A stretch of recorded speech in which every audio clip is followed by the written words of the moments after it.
Hi అండి అందరికీ. ఈరోజు వీడియో వచ్చేసి మనం జ్యువెలరీ నుంచి ఇచ్చే పర్సులు ఉంటాయి కదా, వేస్ట్గా పడేస్తూ ఉంటాం కదా. దానివల్ల అయితే చాలా యూజెస్ ఉన్నాయండి. మనము బయటికి మార్కెట్కి, కాయగూరల మార్కెట్కి, లేదంటే ఏవైనా సరుకులు తెచ్చుకోవడానికి వెళ్ళేటప్పుడు ఈ పర్సులో డబ్బులు పెట్టుకొని వెళ్తూ ఉంటాం కదా. అవి పడిపోతుందేమో, పర్సు ఎక్కడైనా జారిపోతుందేమో, లేదంటే దొంగలు ఎవరైనా లాగేసుకుంటారేమో అని భయపడుతూ ఉంటాం కదా. అలాంటప్పుడు మనం మార్కెట్కి తీసుకెళ్లే సంచికి లాన్ సైడు లోపల ఇలా ఈ పర్స్ని పిన్నిస్తో ఫిట్ చేసుకున్నాం అనుకోండి, పెట్టేసుకున్నాం అనుకోండి, అందులో డబ్బులు పెట్టుకుంటే పర్స్ పడిపోతుందని భయం ఉండదు. డబ్బులు ఏమైనా తీసినప్పుడు పడినా కూడా సంచిలోనే ఉంటాయి. అసలు పెట్టిన విషయం కూడా బయట వాళ్ళకి తెలియదండి. చాలా సేఫ్టీగా ఉంటాయి. అలాగే దొంగల నుంచి కూడా భయం ఉండదు.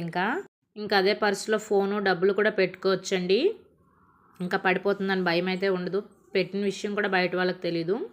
మా టిప్ కనుక నచ్చితే ప్లీజ్ లైక్ చేయండి, మా ఛానల్ సబ్స్క్రైబ్ చేసుకోండి. Thank you all.